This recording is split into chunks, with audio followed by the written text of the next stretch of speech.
Hi guys! Magandang umaga! Welcome to my YouTube channel, Pep Style Vlog. Ito po ang aking tindahan, Bake and Mons Mini Mart. Nandito ako guys para abangan ang delivery ng aking parcel from TikTok shop. At samahan niyo ako guys na panoorin hanggang dulo ang buong kaganapan sa content na ito. Keep on viewing guys!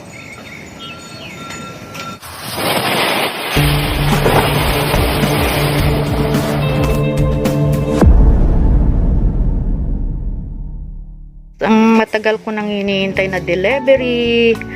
Ayan si Kuya. Thank you Kuya! Welcome po ma'am. Yan ang ating mabait na delivery.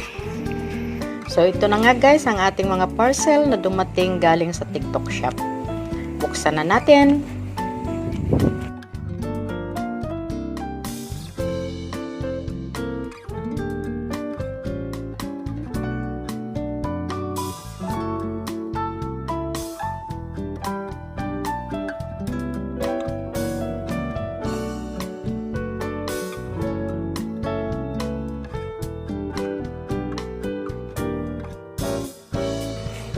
Dito nga pala ako guys, nagbubukas ang ating parcel sa aking tindahan. At ito yung lemon. May kasama na rin siyang instruction sa loob ng dishwashing kit. At mayroon din tayo guys na brand name sticker. At tingnan ito ngayon. Isang dishwashing liquid lemon at calamansi. At of course guys, meron din tayong bottle. Ang pet bottle na to guys is mayroon akong 1000 ml at meron ding 500 ml. So kinumpleto ko na guys pagbili ko ng isang buong set para kumpleto ang content na ito. A few moments later. Maglalagay na tayo ng tubig sa bawat timba at susundin natin tong instruction dito na maglalagay ng 14 na litro ang ilalagay natin sa bawat timba para sundan natin yung talagang tamang instruction para hindi tayo magkamali, no? So, gagamit ako ng measuring cups, guys. Ito. At gagamit tayo ng mineral water. So, samahan niyo ako, guys. Tingnan natin kung makukuha natin yung procedure at kung anong kalalabasan. Okay?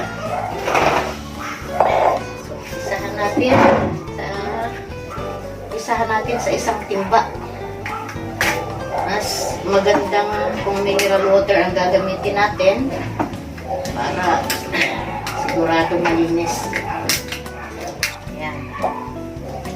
So, measuring 14 liters.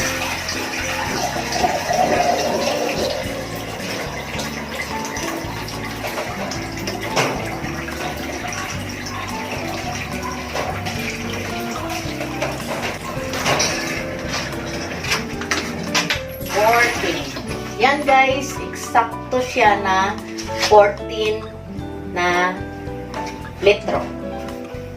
Yung isa naman.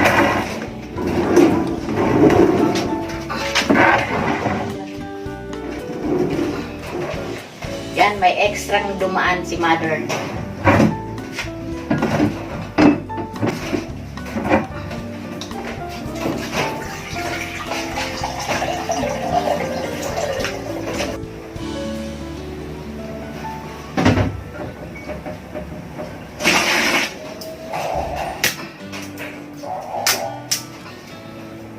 Kailangan wag tayong magkamali sa sukat guys, no?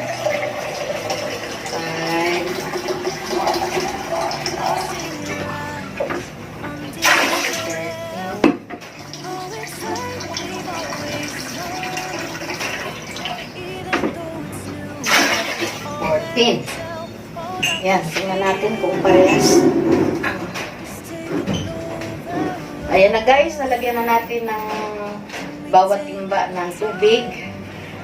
Ngayon, susunod na natin ang isa-isang procedure kung paano. So, yun na guys, nalagyan na natin ng tubig. At ito nga yung ginamit nating sukatan.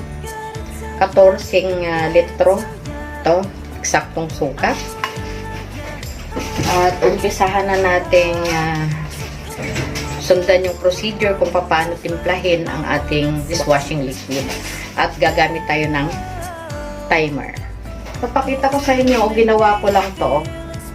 Ito yung magiging panghalo natin dito. Ang plastic ng bubble booster at ang surfactant. Dapat magkasunod na ilalagay itong surfactant at bubble booster guys. Ang kaso na pagsabay ko. Wow, mali talaga. Oh. So anyway, magkasunod naman at magkasama naman siyang ihahalo. So mistake talaga. First time. So ilagay naman natin ang ating premix na lemon. Ayan. Katapos ilagay ang lemon premix, ay i-timer natin siya ng 20 minutes. A few moments later. So after 20 minutes, ilalagay na natin ang thickener based dito sa instruction na binabasa ko. So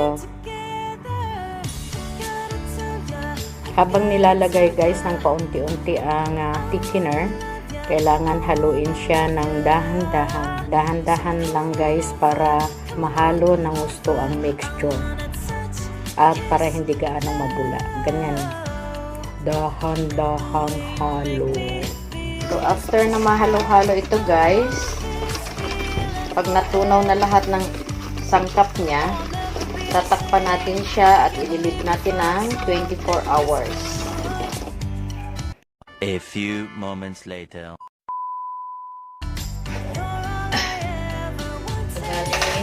Dito na tayo sa pangalawang timba. Ang gagawin naman natin yung kalamansi. Ayan. Magkasabay kong nilagay ang surfactant at saka ang bubble booster. Ayan, sabi sa akin yung aking pusa, mali ang ginagawa mo. Ito naman guys, hahalo na natin ang kalamansi premix. So, iniisip ko pa kung tama ba ang aking gagawin.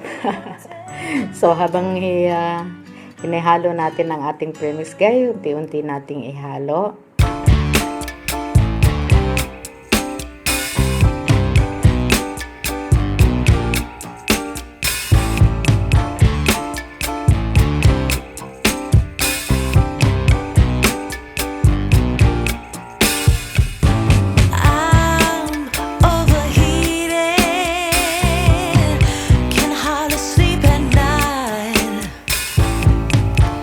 Doing crazy dreaming.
dishwashing kit.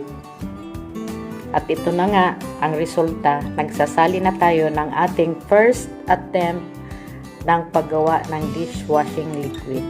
Isunod naman natin guys ang kalamansi.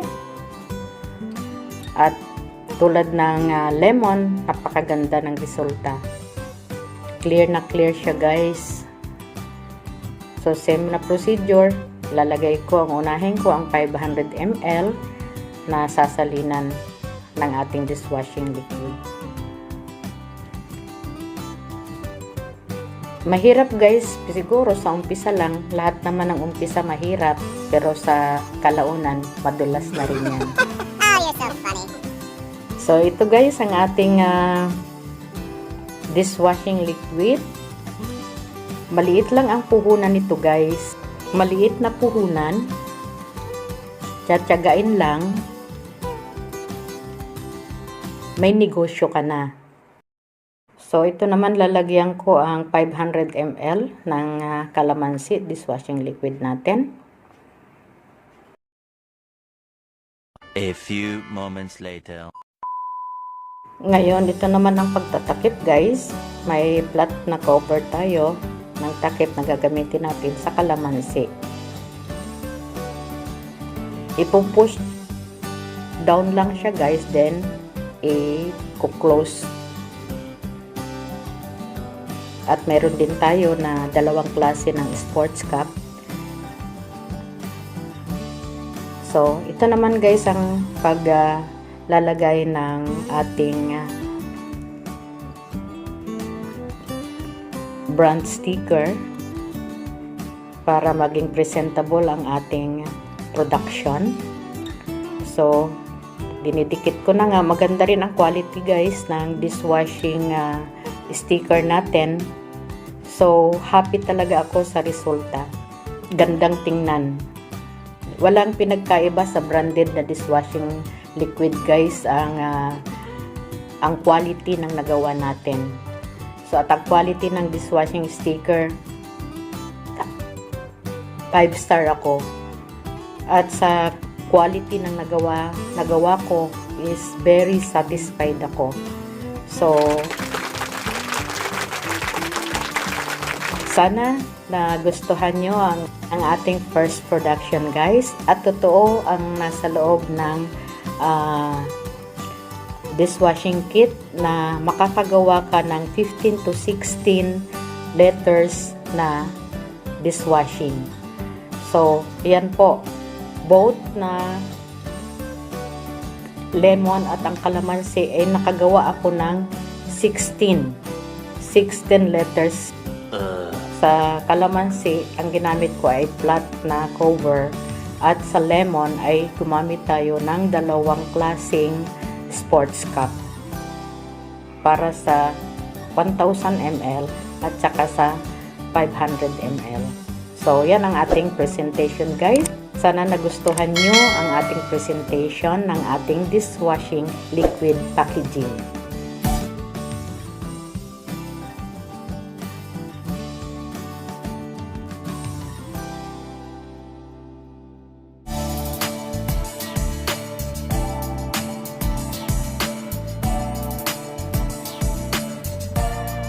This is our products packaging.